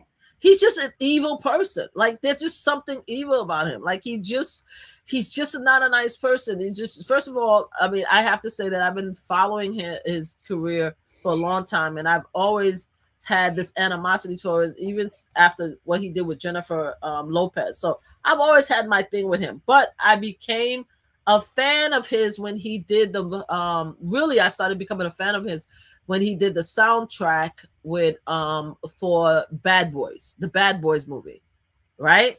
I'm like, oh, okay. I mean, and then I started hearing his other music, so I became a fanish of his because I loved his music and stuff like that. I did watch him when he was doing Making the Band. I didn't like the way he treated the interns, but I enjoyed him in Making the Band. So I could say that my animosity towards him decreased when I was actually watching him. But then I've heard, and a lot of people are talking about that Biggie mom. I remember, and I'm looking for it. I haven't found it yet. I remember Diddy mom having an issue with Biggie mom, right, having an issue with Diddy during the funeral. I remember the reason why it's so prominent in my mind, and this is why everybody going back and forth with the actual documentary where they said that one of the people said that Diddy did not pay for the funeral. You know what I'm saying? And Diddy was like, "That's not right." I remember a conversation. I remember the reason why is I don't know if you guys know Stack Bundles, who was unalive in Rockaway. Flip and I, that's Queen's Flip and I, really was helpful to the family as a result of the actual funeral services and stuff like that for Stack Bundle, because Stack Bundle was like his mentor, his brother. So I knew everything that we did when it came to the funeral services, setting them up.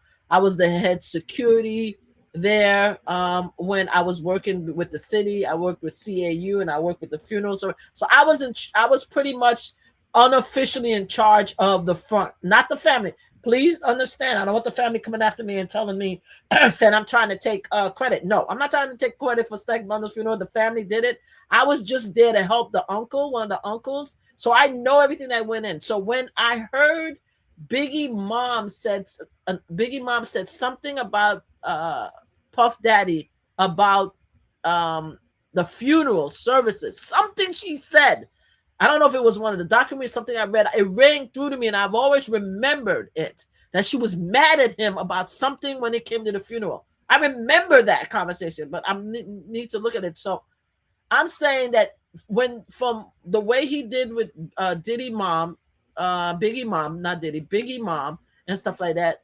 And then I didn't think of Diddy. I didn't think of Diddy at all until recently when they started talking about how he took a lot, he wouldn't give the artists their production rights and stuff like that. And we started hearing about some of, even though I don't like Aubrey, because she was Don Jr. side piece, Donald Trump Jr. side piece and stuff like that. So I don't like Aubrey, but I remember what she had to say about the way he treated her. So I remember that. So we fast forward now to all these little things, even though I was a fan of his music, all these little things that I heard about Diddy. And then I saw Cassie's lawsuit and I'm like, there it is. There it is.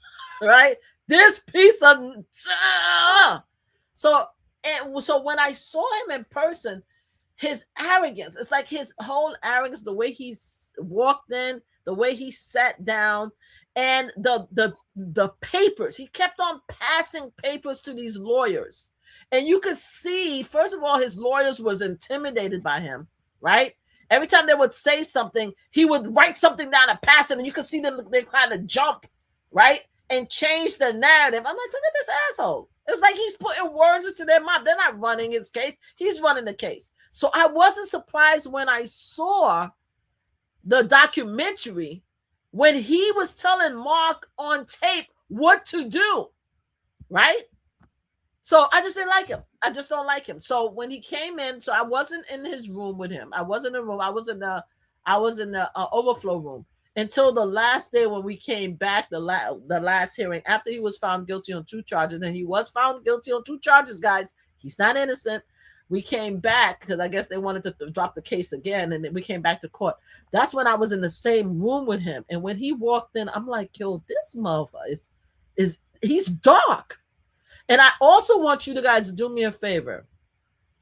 He has a huge tattoo on the back of his back, and only one person. There's a DJ Cree is on TikTok, and I haven't been on DJ Cree's show for a long time. He did a great live, and I'm sorry I'm sharing people different channels on your thing, Mel, but I want people to research. DJ Cree on TikTok had a very interesting live on TikTok about the tattoo that is on Diddy's back. Okay, the tattoo that is on Diddy back is, a lot of people call her the Black Madonna, but actually she is a photo of a saint that a lot of Haitian people, especially those who practice the voodoo, and I'm not saying that voodoo is black arts. I'm not saying that. Voodoo is a religion to us Haitian people. I'm Haitian descent. But that tattoo represents a very powerful saint. And you guys have to look it up. When I saw that he actually put that huge tattoo in his back, that that particular picture could be used for good and bad. All right. And that particular set is known for working with men that have huge sexual appetite. You guys, everything I have to say, you guys have to look. Just go look, just Google the tattoo and look into the history of the depiction of that tattoo. It could be used for goodness and it could be used for bad. So when he walked into that room, when I was in there, I'm like, yo, this mofo have this really bad, dark energy. And again, I've never been in a room with Diddy before in my life until that moment. And that's how I felt. And I was like, everything that I read about him, I've seen about him, it just became real when I was in the same room with him. And that's it. Okay, very good. Sounds like a plan. So let's see if I could go back. Brutally Honest brought up the peanut butter jar. You want to talk about that? What peanut butter jar? What is a peanut butter jar? I don't know anything about a peanut butter jar. What is that? Okay, Luigi Mangione, when they searched him the first time, they didn't find it, but the second time when they searched him, he had a peanut butter jar in his jacket. Apparently, they felt when they found the knife, but they also explained they it didn't find a knife. No. They didn't find a knife. He told them that he had a knife. But they found it. They still found it. They didn't find it, but he said he had a knife. The thing is, it was simultaneously. They asked. I don't want to argue with you. They asked him, "Do you have anything on you?" He said, "I have a knife." So they didn't go searching there for the knife. He voluntarily said that I have a knife on me. That's what he said. Now, of course, he didn't say he had a gun or a pew. I'm sorry, a weapon in his back pocket. He said, "I have something in my pocket," and they searched him. They searched him 3 times. They did too much. Yeah. So the third search, they found peanut butter jar on the third search. That was crazy. I think it's the second search.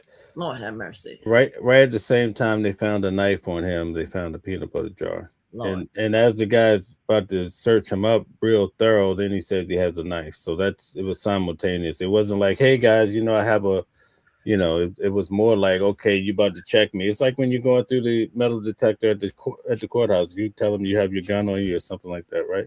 Yeah, but they have to ask you if you have something. I'm being funny. I'm just being funny. The fact is, they were wrong. They were wrong to even take that. So the peanut butter, the point I was making, the peanut butter and the knife came out pretty much around the same time. So okay, I didn't know they had on the second search. So that's what Brutally Honest was talking about. Shout out to you, Brutally Honest. Okay, let's see. Openness says I don't see many people of color covering this, and wanted to know, do you think it would have been different if the CEO was black? Oh, that's a great question. I think the reason why a lot of us is not covering it is because people are not really interested because it's not the trial yet. I think only people like us would be really interested because right now we're trying. It's almost like a bail hearing. You're not really gonna pay attention to the bail hearing. Jury, a lot of people don't go in to select jurors. They really want to be in the meat of it, right? So I think that's why people are not interested. Also, I think people of color would be more empathetic. I love my black people, but we are really strict when we take a position, right? I think more black people will be more empathetic because black people has been more. I can't say we've been more denied, but we understand the difficulty and complexity of the healthcare system. I think that we'll probably be more empathetic. So that's why we wouldn't be rushing to say too much. Also, and I'm going to say the third thing possibly is a white on white issue. It's a white T on white T issue. It's a white T male unalive another white T male. So if it was a black person, maybe we'll be more interested. Am I the only black male in the courtroom other than police officers? Right? I think I'm the only black person. You're the only black male black male in the building. Yeah, exactly. I'm not. We had other black people, black females there, but you are the only black male in the courtroom the whole time. Yeah, There's been a couple that look more brown, like maybe Latino, maybe Asian Indian, maybe. But yeah, you're the only black male that I've seen actually come in besides the court officers. Okay. And I'm not there as a fan. I'm just there covering. All right. Opening says, I think if the suspect was a black person, he would have been handled with any dignity at the McDonald's. Okay. would not You have know been. what I mean? I agree, but there's I want to do a caveat there. Yes, they were less, even though they're trying to make it as if they were so scared. The reason why they broke all these laws is because they were scared, because it was a dangerous person. I think they probably would have arrested if it was a black person. I think first of all they would have had the riot squad out there. They would have had FBI. They would have had a riot squad. They would have had everything. They wouldn't have gone in there with two plainclothes police officers to speak to a young man at McDonald's. Nah, they would have emptied out the McDonald's. They would have had the riot squad. They would have had the bugler. They would have had everybody out there to try to get it if it was a black person. To be honest with you. Okay. All right. They weren't afraid of him. There was nothing about them that showed there was an inch afraid of Luigi at all when they were at the McDonald's. Nothing. 384 wants to know, what do you think is going to happen with Nick Reiner or Reiner? Okay, thank you for mentioning Nick Reiner. Let me tell you something about Nick Reiner. I'm very upset about this case. First of all, I'm a huge fan. I know I'm biased. Let me put that there. I'm a huge fan of Rob Reiner since All in the Family. First of all, I'm giving you my age. I watch almost every episode of All in the Family. I love Mike. I thought he did a great job against his bigoted father-in-law, and I've known about this for years. So, also, I love When Harry Met Sally, A Few Good Men, and also I've always followed him. I follow him on Twitter, so I've always appreciate his stance when he was fighting against the Trump regime. So I loved him, right? I also appreciate the fact that he was also a father who supported his children, especially his son, Nick, who apparently had an addiction. What's pissing me off about this case right now, that I'm going to have a hard time, is the fact that I think that Nick is using his father's money and his mother's money to hire this shark of a lawyer, right? That's already trying to, and I haven't seen that they haven't yet put in not a verdict. They haven't yet put a plea in, but I think, because I heard something about them saying that he's schizophrenic, so I think that he's going to use his parents' money to try to fight this case, and that's pissing me off. That is really pissing me off.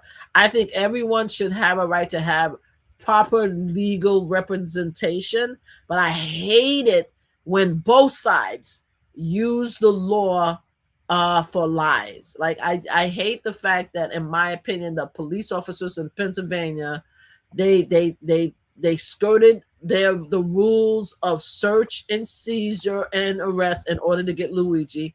Now I'm pissed off that Nick is going to use his family money to hire this multi-million-dollar lawyer in order to try to get him off the case, because we see that the fact is that once he unalived his mom and dad, allegedly, we'll say allegedly, unalived his mom and dad, he left the house.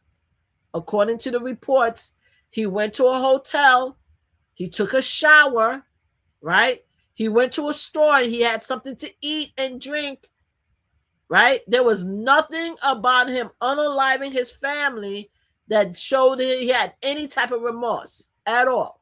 So now we got to sit here and listen to you use your family legacy and money to say what? What are you going to say now? That they caused it? They forced you to do it?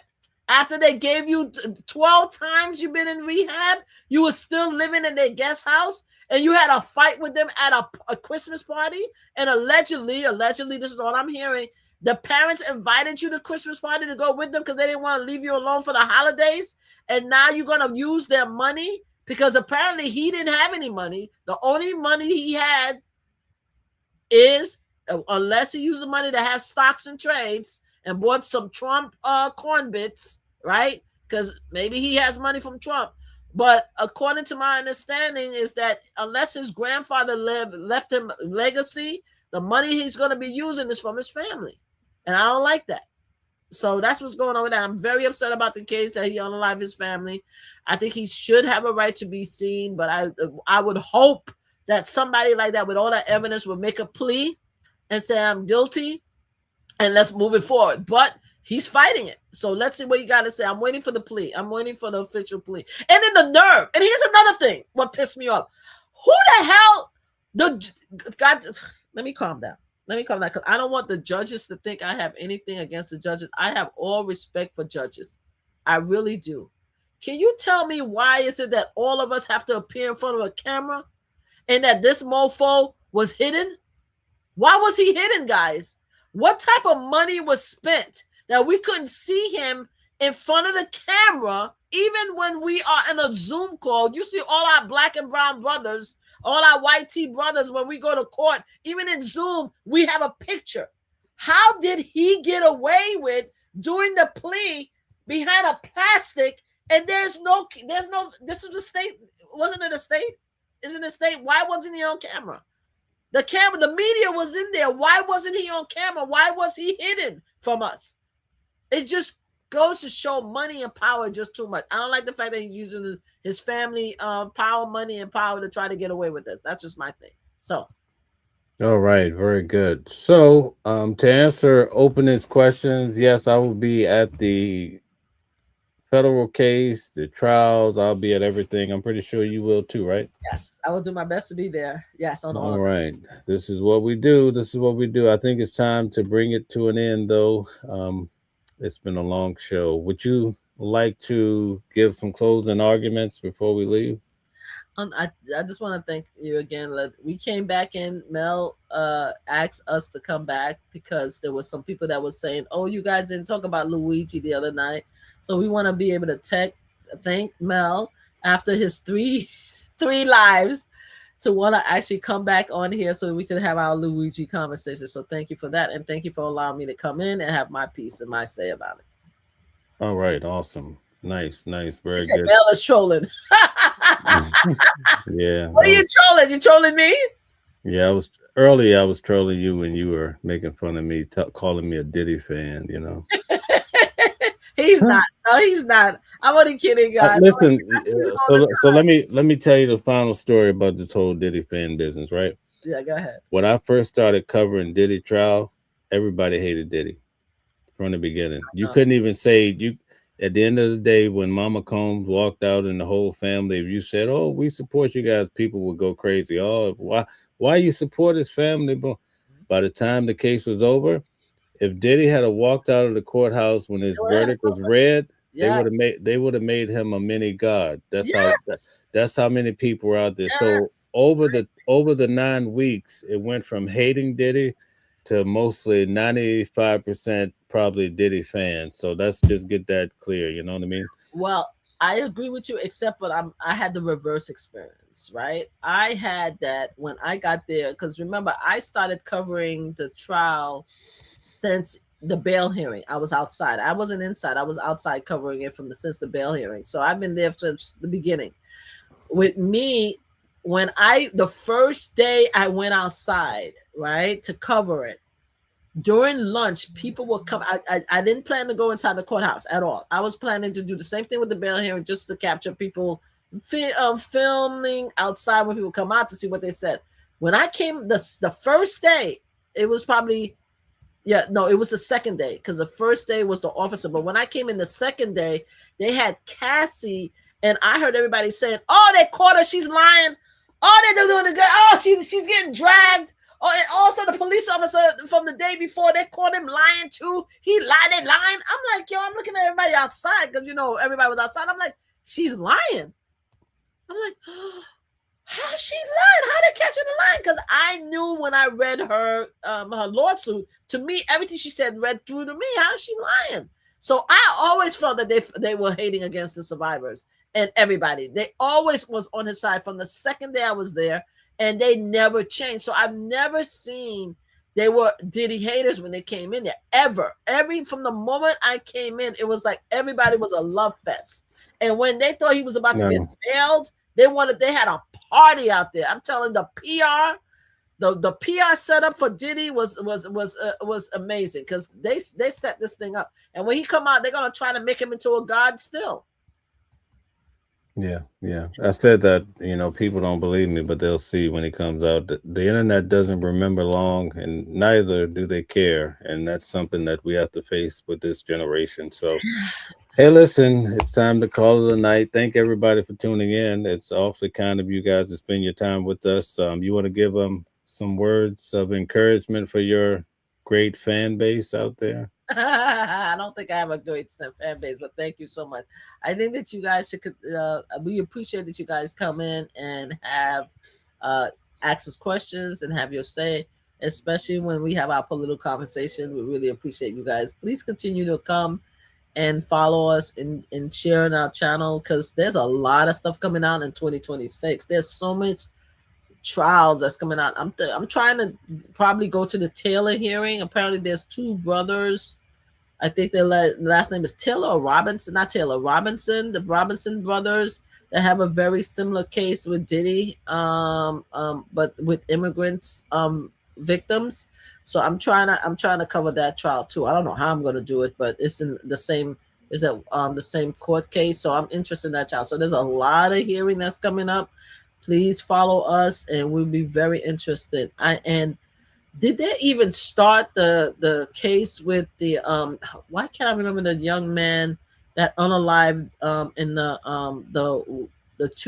teenagers, one who unalived the YT teenager in the back of the basketball, the tent?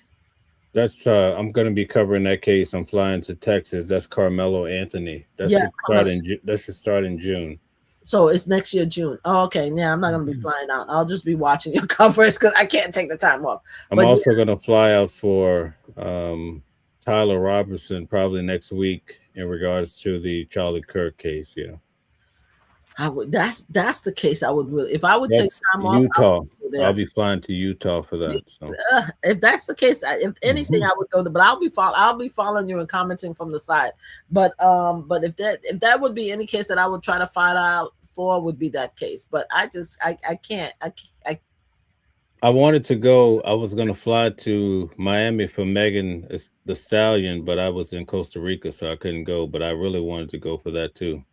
Well, she won, even though a lot of people thinking that she didn't win. In my opinion, Megan won. As long as she was able to prove defamation, she won. I mean, I know Milagros, they have a lot of fans with Milagros and stuff like that. And as new media, I do want to make sure that we are recognized for our work as journalists and stuff like that. I do want us to get the respect, but I'm kind of talking at a two-sided of my face because I understand what Milagros did because she supported Troy Lane, and then she pushed the narrative as far as Megyn Kelly being a liar. That was the whole thing, and then she shouldn't have pushed the IG corn on Megyn. I mean, Megyn, I think she went too far for that, but I can understand her having the feeling of one side versus another and pushing it out. Because that's what I did when it came with the Diddy trial. I'm just so against Diddy that there was nothing anybody could have told me that would have been on the side of Diddy. And I said it. But with me, everything I've ever said had to do with actual paperwork. Everything I've said, I have receipts for. Everything I said, the reason why I feel the way I did, I had receipts for why I felt that way, what he did, how he did it, how he conducted himself. So I just felt, but Milagros probably the same. I've found you wrong 18 times already. I disagree with you. Name me one time I was wrong. I'm just messing with you. So listen, but thank you guys. Brutally Honest gave $3 super sticker. That's awfully kind of you. Thank you very much. Thank you so much. And also, any thoughts on Karen Reed civil case? That's what 384 asked. Can you remind me, because I haven't been following the Karen Reed case at all. If guys give us a few, we'll look into it. But I can't remember right now the Karen Reed civil case. And what that had to do with. If you could tell us, just give us a little reminder, then I could give you my feedback. But right now, I'm going blank on Karen Reed right now. Okay, so we're just hitting 2 hours. That means I've been live 6 hours today. I can't be doing this every day. This is crazy. Wow. It's your fault. All right, I am tired. Okay, thank you guys for tuning in today. Thank you so much for having us. Take us away. I don't have the strength. Take us away. Go ahead. Well, thank you so much for being here. Please, again, he keeps telling me to speak. I will continue to speak. Thank you for being here at Watching the World. It's a pleasure to be here to have you guys. Please come back. Hey, Twitter, how are you? Your channel, your channel, your channel.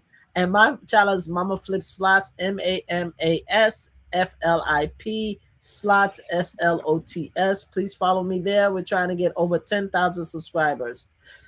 And shout out to Grandma Flips. Good night, everybody. Good night, guys. Okay, bye-bye. All right, thank you. Bye. Different voices, but the same song. Living a world where we all belong. Kindness leading the way, breaking the chains. In the symphony of love, the thing remains. Embracing diversity, brighter days in sight. Watching the world sharing love and light. Hearts beating as one in our peaceful flight. Colors of harmony, painting the night. United we stand in love's pure might.